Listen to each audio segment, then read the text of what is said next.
barriga cheia para aguentar o final. Na palestra de câncer eu dei uma introdução bem completa, com bastante detalhe. Nessa de antimicrobianos, como é um tema que a gente já está mais acostumado, assim, a gente paga micro, né, biologia, a gente tem umas disciplinas ali que a gente vê micro-organismos, imuno, a gente vê bastante isso. Então eu pulei essa parte de introdução dessa questão da estrutura da bactéria, né? A gente fala de bactéria, embora os antimicrobianos englobem todos os micro-organismos, né? Incluindo vírus, fungos, tá baixo? Tá bom, né? Incluindo vírus, fungos, protozoários. A gente não vai falar deles, a gente vai falar mais sobre as bactérias, porque são as mais comuns, certo? Da mesma forma, se vocês tiverem dúvida, podem interagir para a gente ir tirando as dúvidas, para quando for no final a gente não precisar ficar muito tempo nas perguntas, certo?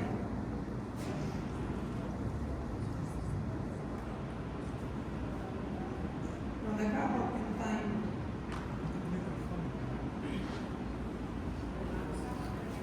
Problemas técnicos. Bom, vamos começar com os aspectos gerais, né? Falando um pouco sobre o histórico dos antimicrobianos. Depois a gente vai falar um pouquinho sobre as classificações desses antimicrobianos, o espectro de ação e os tipos de terapias que são aplicados, no caso, na farmacoterapia. Em seguida, a gente vai falar um pouquinho sobre os fármacos propriamente ditos, né, voltados para as bactérias, que são os fármacos antimicrobianos. Vamos falar um pouquinho de algumas classes, dos mecanismos de resistência. E, por fim, vamos falar um pouquinho sobre as práticas experimentais. Então, a primeira substância, né, conhecida na história da farmácia, da medicina, que foi voltada, né, para o combate a um micro-organismo específico, foi a penicilina. Vocês sabem a história da penicilina, né? Ela foi descoberta por acaso por esse pesquisador chamado Fleming. Ele trabalhava com cultura de bactérias do gênero da espécie Staphylococcus aureus. E aí ele procurava justamente fármacos para combater essa bactéria, que na época dele era um surto dessa bactéria, Staphylococcus aureus, né? E aí ele viajou de férias, foi dar umas voltas e deixou o material dele de laboratório em cima da bancada, lá esperando ele chegar. Quando ele voltou, ele percebeu que deu fungo em tudo, inclusive nos meios de cultura das bactérias. Porém, ele identificou que um desses fungos, né, um bolor, cresceu em uma placa contendo Staphylococcus aureus. E essa placa, ele percebeu que ao redor do fungo criou-se um halo, que é justamente um espaço, né? Não sei se vocês pagaram na micro, mas a gente vê isso lá na micro, que quando a gente coloca, a gente semeia, né, uma bactéria no meio de cultura, numa placa de cultura, ali ela vai crescer e vai se espalhar de acordo com o que você semeou, né? E aí, inclusive, os antibiogramas que a gente faz lá no laboratório, quando a gente vai fazer um teste, por exemplo, de cultura de urina, a com infecção urinária, vai fazer um teste de cultura de urina. É esse tipo de teste aqui. Pega uma placa de pedra, semeia a bactéria e coloca os discos de antibióticos para ver se vai formar um halo. O que é que esse halo significa? Significa que ali onde tem aquele micro-organismo, onde tem aquele antibiótico, não vai crescer bactéria. Ou vai impedir o crescimento, ou vai matar as bactérias. Então foi justamente isso que aconteceu aqui na placa de Fleming. Ele viu que criou um halo e ele pegou, já que ele trabalhava com micro-organismos, ele pegou o penicillium, que era o fungo que ele descobriu, e foi estudar. E aí deu origem à penicilina, que foi o primeiro antibiótico da história, certo? De utilidade clínica, né? Isso aqui foi em 1928, certo? Em 1932, esse cara aqui, que eu não vou conseguir ler o nome dele, acho que é Gerhard Domark, uma coisa assim. Ele, ganhador do Prêmio Nobel da Medicina, no ano dele lá, 1939, se eu não me engano, ele demonstrou a atividade antibacteriana de substâncias conhecidas como sulfas. Até hoje a gente utiliza penicilina, utiliza sulfa, tanto tempo que foi descoberto isso, até hoje a gente usa, né? Então, essa época era a época que estava tendo guerra, teve a Primeira Guerra, ia explodir a Segunda Guerra. Então, o que acontece? As pessoas muito doentes, né? Os soldados, até para tratar os ferimentos, não tinham o que tratar, as pessoas morriam de ferimentos simples, quanto mais um ferimento de guerra, né? Então, era realmente um caos. Depois que foi descoberta a penicilina, que viram não é possível ter uma substância capaz de matar só a bactéria, só o fungo, vamos atrás de mais. Então é justamente isso que ele fez. Ele trabalhava para a Bayer, que é uma indústria farmacêutica, né? Ele era pesquisador da Bayer e ele estava testando um monte de coisa que já estava em uso. E aí tinha um corante que era utilizado na indústria chamado Prontozil búbulo. E ele pegou esse Prontozil búbulo e fez testes em animais, né, para avaliar se tinha atividade antimicrobiana, né? E aí, desse pigmento, ele conseguiu isolar a sulfanilamida, que é a substância ativa capaz de ter atividade farmacológica antimicrobiana, né?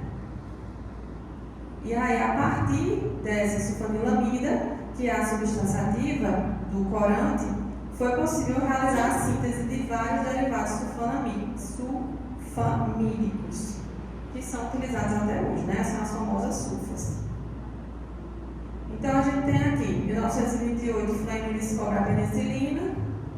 Em 1939, inicia-se o uso clínico, né, na Segunda Guerra da penicilina. Em 1940, ocorre o início da produção em escala industrial, né, que é o que a gente chama de era dos antibióticos. Em 1961, já havíamos 513 antibióticos catalogados, nem todos estavam em uso, obviamente, mas já se conheciam 513 substâncias.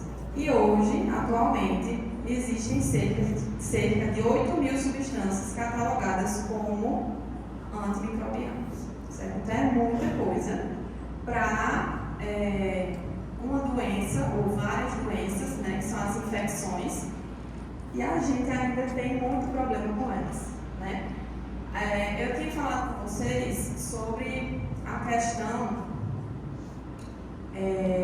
das eras, né, da indústria, que a indústria tem eras. E aí eu estava ouvindo a professora lá falar sobre a era agora dos emagrecedores, né?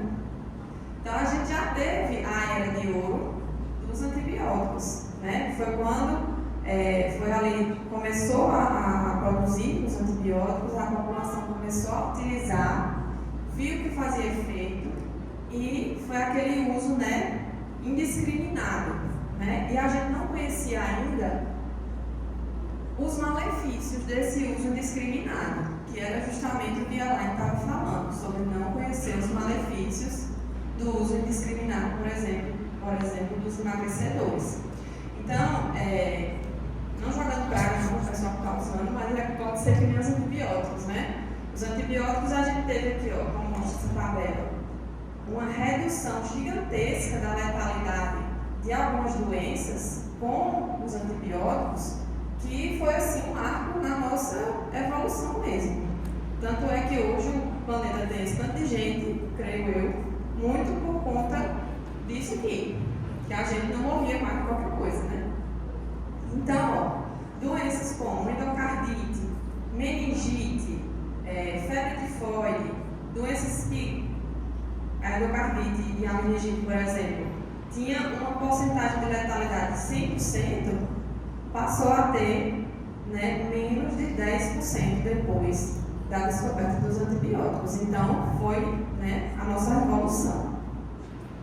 Só que com o tempo, né, foi passando, a gente foi usando, facilidade de aquisição, né, do medicamento, todo mundo comprava um medicamento, falta de controle farmacêutico, que não existia ainda as portarias, as resoluções para poder brecar essa venda indiscriminada, e a gente fazia uso, não tinha efeitos colaterais maiores, mas a longo prazo a gente não sabia os efeitos, né? Então, a medicina popular foi pegando esses antimicrobianos, né, para si. Eu lembro que minha mãe, quando era pequena, qualquer coisa ela dizia, não, vou dar uma disciplinazinha para essa menina. Então, a medicina popular incorporou alguns antibióticos. Azitromicina, minha gente, não bastava uma dorzinha de garganta de manhã na farmácia, comprava azitromicina, cuidado. Até hoje, né? Até hoje não importa, mas... Enfim, a medicina popular incorporou esses medicamentos e a gente usava como qualquer coisa, né? E aí, outros fatores, como diagnóstico, somente pela suspeita, né? A pessoa nem sabe o que é, já toma o antibiótico. E a gente vai ver o quão importante é saber qual é a bactéria, qual é o micro-organismo que está ali, para poder ter uma especificidade para matar aquela bactéria, para matar aquele fungo. Porque é justamente essa a grande questão dos antimicrobianos, né? Saber exatamente o que é que você está fazendo para que você não fique tomando antimicrobiano à torta e à direita, matando bactéria boa, que eu já disse a vocês que a gente é feito de bactéria também, né? Matando bactéria boa e a bactéria ruim ficando lá sobrevivendo, né? Então a gente adquiriu uma resistência bacteriana, né? Hoje a gente não vive mais a era de ouro dos antibióticos, né? Dos antimicrobianos, justamente por conta dessa resistência bacteriana. A gente tem cerca de 8.000 substâncias catalogadas, mas arrisco dizer que pelo menos metade das que estão em uso já estão apresentando essa resistência aqui contra os antibióticos, né? Que é um problema de saúde mundial, inclusive. Então, eu falei aqui vários termos, né? Antimicrobiano, antibacteriano. A gente precisa, como profissional da saúde, saber diferenciar o que é o que. E vocês vão ver que a gente aprende errado e vai aprendendo e a gente vai falando, mas agora a gente vai aprender o certo. Então, alguns conceitos que a gente deve ter em mente. Quimioterápico não só é remédio para câncer. Quimioterápico é toda substância usada no tratamento de doenças infecciosas ou neoplásicas, certo?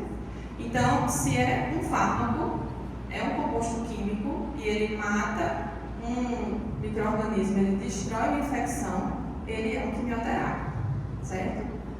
Quimioterápico citotóxico. Só que os quimioterápicos citotóxicos, eles podem matar tanto micro-organismos quanto podem matar também células tumorais, certo?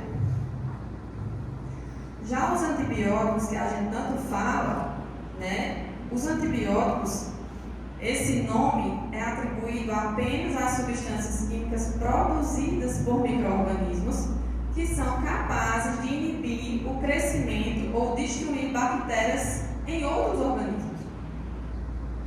Então, por exemplo, doxiciclina é um antibiótico, certo? Não, ele não é um antibiótico, porque ele mata bactérias. Ele é um composto produzido pela indústria farmacêutica. A gente só pode chamar de antibiótico, não a gente só pode, não estou proibindo ninguém de chamar. É só para vocês entenderem como a gente aprendeu a falar da maneira incorreta, né?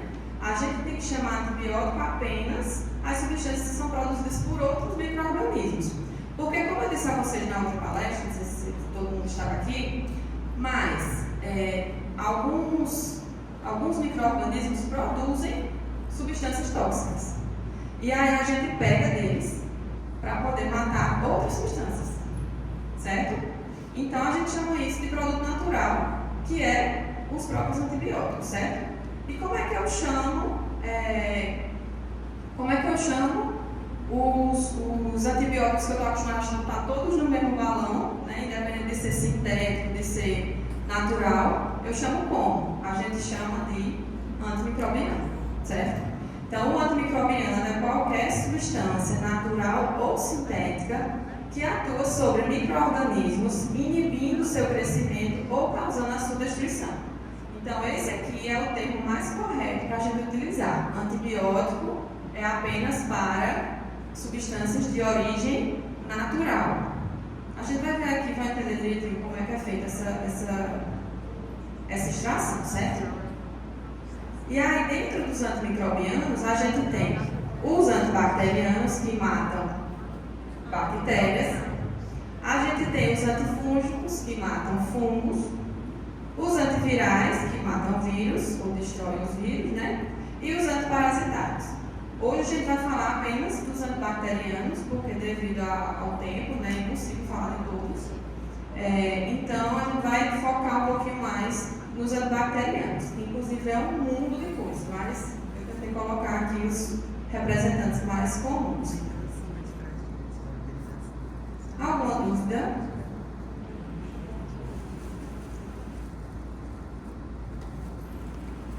Olha aqui para mim, voluntário. Antibacterianos, eles podem ser classificados de acordo com a química, a estrutura química que eles apresentam, o espectro de ação, ou seja, quais os tipos de micro-organismos que eles vão matar, ou quais as bactérias que são sensíveis a ele, e o efeito sobre os micro-organismos, que é quem vai fazer o micro-organismo, que é a classe do mecanismo de ação. Então, essa classificação aqui, química, de acordo com a estrutura, espectro de ação, se é de amplo ou se é de estreito espectro, e o efeito sobre os micro-organismos, que é que ele vai fazer naquele micro-organismo. E aí a gente classifica de acordo com o mecanismo de ação dele. De acordo com a classificação química, a gente tem os aminoglicosídeos, que são glicosídeos que contêm o grupo amina. Como exemplo, tem a gentamicina, a neomicina.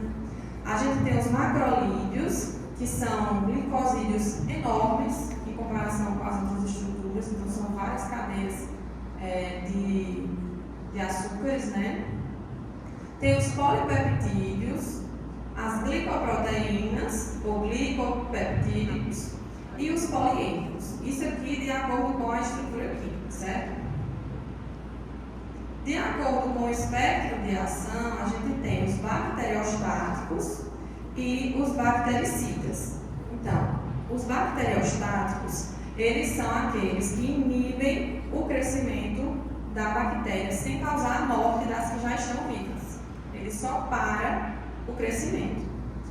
Ele tem eficiência clínica e é bom utilizar os bacteriostáticos porque ele mantém a integridade do sistema imune do hospedeiro, ou pelo menos reduz o dano, certo?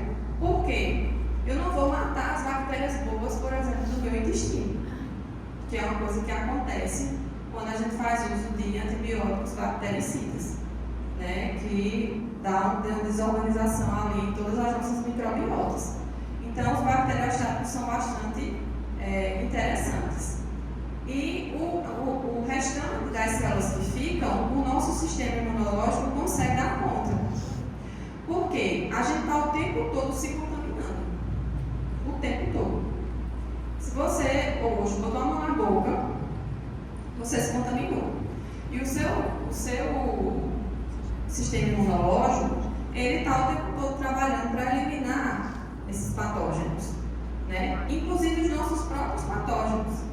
Tanto é que às vezes a gente fica com a imunidade baixa, o que acontece? A gente adoece às vezes por nossas próprias bactérias, né? Tem alguma infecção na boca, tem alguma infecção vaginal, alguma infecção estomacal, intestinal, às vezes um desarranjo causado pela diminuição das nossas células imunológicas. Então, essas células que sobrevivem aqui da bactéria, que não são mortas, né? Ou seja, elas estão ali, foi impedido dela crescer, ela continua ali, mas o sistema não consegue dar conta dela. que ele não consegue manter uma carga bacteriana muito alta, certo? Já os bactericidas, eles provocam a morte das bactérias, eles realmente matam sem chance para a sobrevivência, certo? E aí, os principais representantes são os inibidores da parede celular. E aqui dos bacteriostáticos, inibidores de síntese proteica. Algumas variáveis que determinam se ele vai ser bacteriostático ou bactericida. A sensibilidade da bactéria que ele está tentando tratar. Se for uma bactéria sensível, por exemplo, pode existir uma bactéria sensível a um determinado agente antimicrobiano que seja bacteriostático, mas em outra bactéria o mesmo antimicrobiano pode ser bactericida. Entendeu? Então a sensibilidade da bactéria vai determinar isso. E também a concentração da droga atingida na corrente sanguínea. Por exemplo, o clorafenicol. Eu tenho um vício de linguagem com clorafenicol, só que eu chamo ele de clorafenicol. Mas eu estou vendo que ele é cloranfenicol. O cloranfenicol, ele é um fármaco bactericida, porém em altas concentrações. Então o que acontece? Eu não posso tomar uma alta concentração de cloranfenicol a ponto dele ser bactericida, porque a janela terapêutica do cloranfenicol é muito pequena, muito estreita. O que é a janela terapêutica? Vocês se lembram? Lembram o que significa janela terapêutica?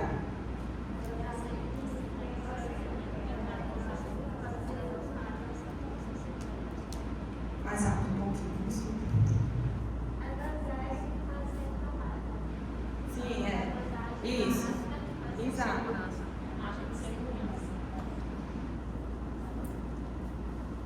Janela terapêutica é o intervalo de dose ou a concentração entre a concentração que faz o efeito e a concentração tóxica. Por exemplo, a ação, vou dizer um dado aqui hipotético, tá? Não é esse não. Mas digamos que o cloranfenicol, para poder ter a ação dele, ele precisa estar entre, sei lá, 50 e 150 microgramas por ml no sangue. Essa é a janela terapêutica dele. Eu tenho que administrar o cloranfenicol dentro dessa janela terapêutica. Se eu ultrapasso, o que acontece? Ele me causa toxicidade. E aí é justamente isso que acontece aqui. O cloranfenicol, dentro da janela terapêutica, ele é bacteriostático. Por quê? Porque a ação bactericida dele vai ser apenas se eu elevar muito a concentração, o que não é interessante. Então, na química, ele é bactericida, né? Mas na vida real, ele é bacteriostático. No nosso uso clínico, ele é bacteriostático porque é impossível tomar doses altíssimas de cloranfenicol. E aí, a gente falando de concentração, existem dois conceitos importantíssimos que a gente vai falar aqui, que são a espinha dorsal de todos os estudos que envolvem antimicrobianos. A gente vai ver no final, mas vai falar um pouquinho sobre isso um pouco mais, né? Mas, o que é que define se um antimicrobiano ele é potente ou não? O que é que vai definir? Né? É a SIM dele, ou a CBM dele. O que significa isso? A SIM é a concentração inibitória mínima, ou seja, a concentração, a menor concentração que eu preciso daquele fármaco para poder inibir o crescimento daquelas bactérias, certo? E a CBM é a concentração bactericida mínima, é a concentração menor que eu tenho para poder matar essas bactérias, não só impedir seu crescimento. Vocês vão ver como é que a gente avalia isso depois, né? Como é que a gente consegue ver a diferença. Então, como eu falei, assim, menor concentração do fármaco capaz de inibir o crescimento e a CBM, menor concentração do fármaco que elimina 99,9% das bactérias após 18 a 24 horas de incubação in vitro. Dia desse eu estava assistindo televisão e a gente estava passando a propaganda do Protex, que tem, né? Mata 99,9% das bactérias. Aí até aí tudo bem. Aí no final tinha antibactericida. antibactericida, se ele ou ele é bactericida, que ele mata, ou ele é antibacteriano. Então, no comercial eles botam, até eu fui olhar, eu fiquei encasquetada com isso. Eu fui olhar no mercado, é antibactericida. Então a indústria está completamente errada na nomenclatura. Que quando a gente diz que um negócio é bactericida é porque ele mata. Se eu digo que ele é antibactericida, ele não mata. É um pleonasmo. Então, curiosidades à parte, para obter um bacteriostático, eu tenho que ter assim dentro da minha janela terapêutica, como foi o caso do clorofenicol. Já o bactericida precisa ter a concentração bactericida mínima dentro da faixa terapêutica, que também é o caso do clorofenicol que não está, certo? Aqui a gente consegue observar, tem um gráfico mostrando o número de bactérias, aqui partindo de 1000 bactérias até 1 milhão de bactérias, em função do tempo, certo? De ação do fármaco. Então aqui, onde tem essa setinha, provavelmente é quando ocorreu a administração do fármaco, né? E a gente pode ver, ó, essa linha preta, a gente tem o fármaco placebo, né? O controle, que não tem fármaco. Então a gente vê, ó, que o número de bactérias vai crescendo ao longo do tempo. Já quando a gente adiciona um fármaco bacteriostático, as bactérias que cresceram até aqui, ó, elas continuam vivas, tá vendo? Então, a adição do fármaco bacteriostático, como o clorofenicol, ele vai ficar aqui nessa faixa. Já quando eu adiciono um fármaco bactericida, como a penicilina, até as que já estavam vivas começam a morrer. Tá vendo? Então, aqui nesse caso, quem é que vai matar essas bactérias que ficaram? O sistema imune. Tá?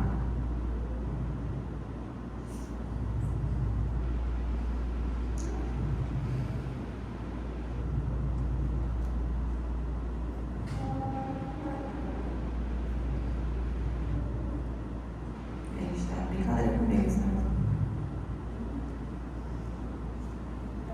Lá,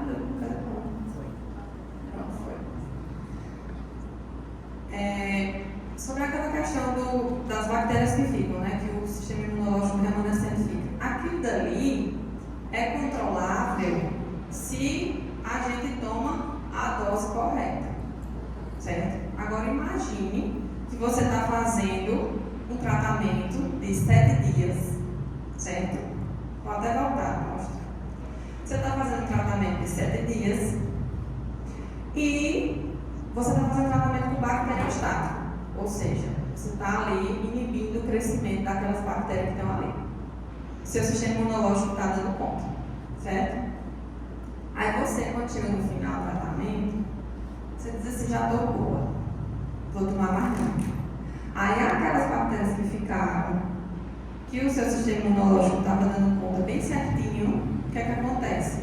Elas triplicam, quadruplicam de novo e a infecção volta. E o pior, as que não morreram, uma notícia para vocês, são as mais fortes.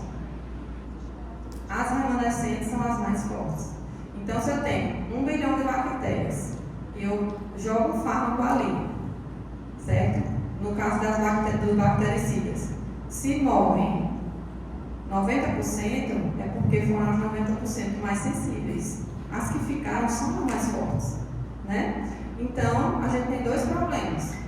Quando a gente esquece de tomar um medicamento dessa classe ou quando a gente não faz o tratamento correto. A gente deixa as bactérias fortes vivas e se reproduzindo, certo? Então, foi um dos grandes problemas, né, da aquisição da resistência microbiana, porque a gente foi fazendo isso ao longo de anos, décadas, até ficarem só as fortunas nos populando agora, né?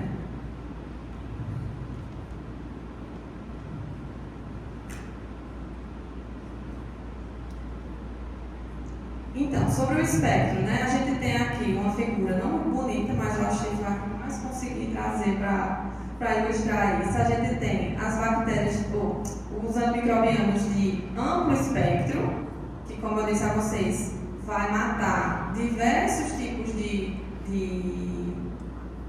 espécies de bactérias, e a gente tem também os de estreito espectro, que só vão ali num tipo de bactéria específico, seja no gênero, seja numa classe, seja gram-positiva, seja gram-negativa. As de baixo espectro ou de estreito espectro, os antibióticos, no caso, só vão nesses, né? E aí eu pergunto a vocês, qual é o melhor espectro? O amplo ou o estreito? Eu quero um antibiótico ou um antimicrobiano que seja de amplo espectro ou de baixo espectro? O que é que vocês acham?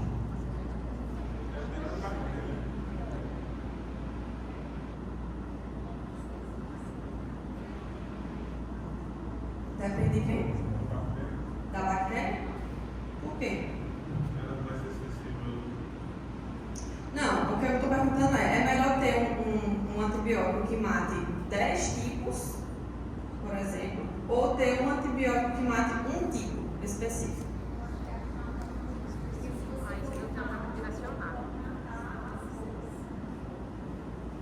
Boa. Também tem isso. Acertou e cheio. Mas a resposta ainda é depende. Sabe por quê? No geral, o antibiótico perfeito, ele tem um estreito espectro, porque ele vai ser bem específico para matar aquela bactéria que você quer. Mas digamos que você não, alguém está internado numa UTI e está com uma bactéria que ninguém sabe qual é. Então, nesse caso, se utiliza um antibiótico de amplo espectro, porque eu quero matar o máximo possível. Eu não vou sair administrando 10, 15 medicamentos diferentes para tratar bactérias diferentes, se eu posso usar um só que mata tudo, né? Então, o ideal é a gente ter no mercado antibióticos de baixo espectro e de amplo espectro, porque aí vai depender do que a gente vai querer, do contexto, né? Mas para uso clínico, no geral, o ideal é sempre escolher o mais específico possível, como o Rose falou. Se eu sei qual é aquela bactéria que está populando aquela pessoa, eu não tenho para que utilizar um antibiótico de amplo espectro que vai matar as bactérias todas da pessoa. E a pessoa vai ficar ali com a microbiota afetada, vai ter que fazer reposição da microbiota, enfim, vai ter aqueles efeitos colaterais que a gente tem quando faz tratamento com antibióticos, certo? Caso clássico, até hoje acontece. Infecção urinária, a gente vai no médico, às vezes, né, de postinho, ele nem passa a urocultura, ele já passa um ali. E, atualmente, bactérias que causam infecção urinária, elas estão cada vez mais resistentes. Então, o ideal é, quando tiver uma